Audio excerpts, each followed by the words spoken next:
Hello everyone, and as always, welcome back to my channel. Or if it's your first time, welcome to my channel. My name is Marlene and I talk about eating disorder recovery and everything related to healing the relationship with your own body, with food, and with movement.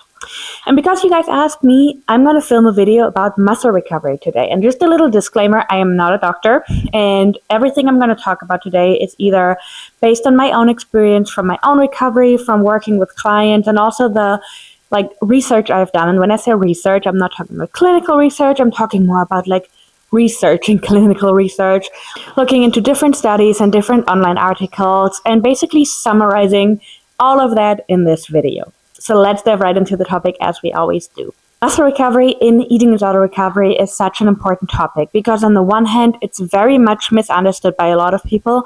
And on the other hand, muscle recovery is crucial, but maybe not for the reasons that you might think. If somebody is malnourished, and just as always, a little reminder, you can be malnourished at any body size, at any body weight. If somebody is malnourished to a certain point, eventually the body will start to eat itself up, to basically lose muscle. The reason for that is that our brains need glucose to function. And so bodies will first start to use up the glucose storages. And then when the glucose storages are being used up, but we're still not eating enough, the body will literally start to eat itself. And eventually, when it comes to a certain point, it will also start to eat itself in terms of eating the muscle, breaking the muscle down to get the glucose out of the muscle.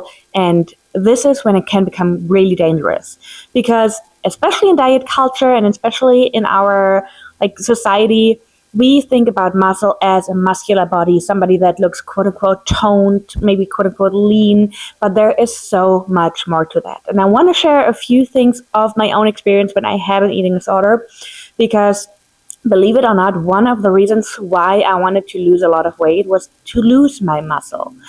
I was always a very muscular kid, even though I was not super athletic before I had an eating disorder, but just based on my genetics, I always had muscular legs, and I always wanted to have those skinny female legs. I was bullied in school for that. People called me all sorts of names. And so eventually I was like, if I eat too little, then my body is going to break down the muscle. And the interesting part is, even though it happened, my muscle was still very visible. So I didn't even reach that goal of not having visible muscle anymore. But what happened, and which is way more important, is that after years and years of having an eating disorder, it became hard for me to hold my pee. It became hard for me to just walk without being completely exhausted, even though my eating disorder told me that I had to walk a lot. It became hard for me sometimes even to breathe. And all of these things are connected to muscle mass. But again, not the muscle mass of visible muscles, but the internal muscle mass. Our respiratory system has a lot of muscles so that our lungs can function. If we get to the point where our body breaks down these kind of muscles, we will have trouble breathing. And there's actually a very interesting study about muscle mass loss and rehabilitation in recovery, and also the respiratory system and the connection between the two of those. This is actually one of the studies that I got my information from for this video.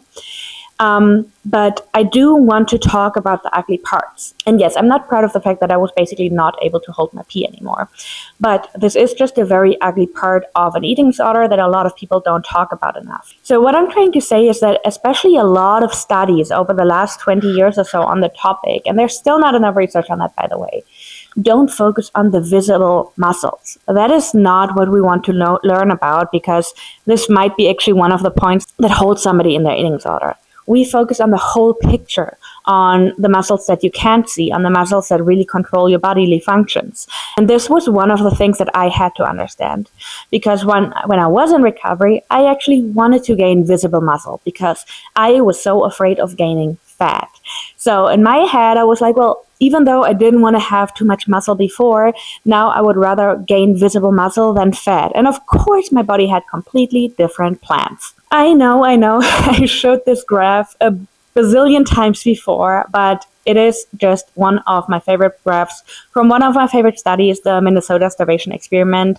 And I'm not saying favorite studies because it was ethically a great study, but because of the research and because of the knowledge we get from the study. And this graph basically shows how much fat mass and fat-free mass the bodies of the participants lost on average in that study. And mind you, that study was only 16 weeks long. So compared to somebody who had an eating disorder for like years and years or even decades, this might even look a little bit different. And then it also shows how much fat mass is needed to recover the fat-free mass of a body. And this is where it becomes really interesting. Because when I think about my own recovery, learning that and reminding myself of that did help me, even though I still was hoping that my body would somehow be different, that my body would somehow be the unicorn, but it wasn't. And my body needed to put a lot of fat on first before it could even restore all the muscle mass.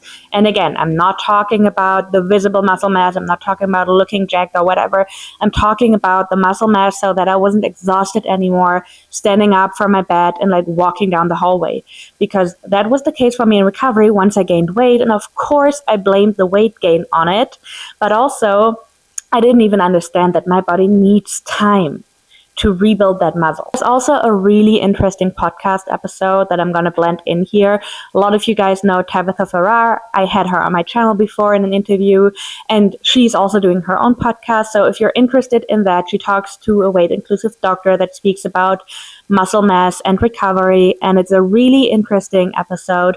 And one of the key points that I got from that episode is you don't have to do any more than to eat and rest. A lot of people think that once they start recovery, they have to start working out or they have to return to working out again so that their body will actually build that muscle back, when actually all your body needs when it comes to nutritional rehabilitation, and again, this is completely separated from the BMI, is eat and rest. Now, I'm not saying that you're never allowed to work out in your recovery or that nobody should ever do that, but it is very individual. As you guys know, I've been working with a lot of people in clinics and also in my own coaching practice, and this is just such an individual part. With some clients, it just makes sense to take a complete break from working out and to really put a hold on it. And some clients really want to introduce that very slowly, and in that case, we're always being very careful for them to really, really make sure to not engage in ED behaviors. But the main point is to eat and rest. And yes, I'm not going to ignore the fact that when it comes to, for instance, rebuilding your bone density, for those of you who have issues with the bone density due to an eating disorder, yes, weight training can be helpful, because the more weight training we do and the more we build our muscles precisely with weight training, the more it can also help the bone density. At the same time, I don't think it's the healthiest to think about those things, especially when you're still in active recovery. You guys know me, I'm all about balance, but I'm also all about protecting your recovery. And as Tabitha Farrar said before, taking a break from exercise will not harm your recovery, but returning to exercise too early might harm your recovery. And I think we should always focus on really being secure and safe in our recovery first, before we focus on getting back to exercise. And even within exercise, there are so many different things. Nobody has to return to a gym. There are so many different ways of moving your body and making sure that you find your own balance. But the one thing that so many people are so concerned about is this can't be normal. This can't be healthy. I've been eating and resting for 2 years now. This can't be normal. This can't be healthy. And to quote Tabitha Farrar again, malnutrition is not normal. An eating disorder is not normal. And chances are that you've had that eating disorder maybe even for longer than you've been resting now. So I get that thought process and I get the fear behind it, but at the same time, and I can only speak from my personal experience here, for me, it was extremely helpful and extremely important to let my body rest for so long. And now I actually have a very healthy relationship with exercise again, and I enjoy exercising, but without the pressure. I really hope this video helped you guys. As always, please let me know in the comments, and I will see you in the next one.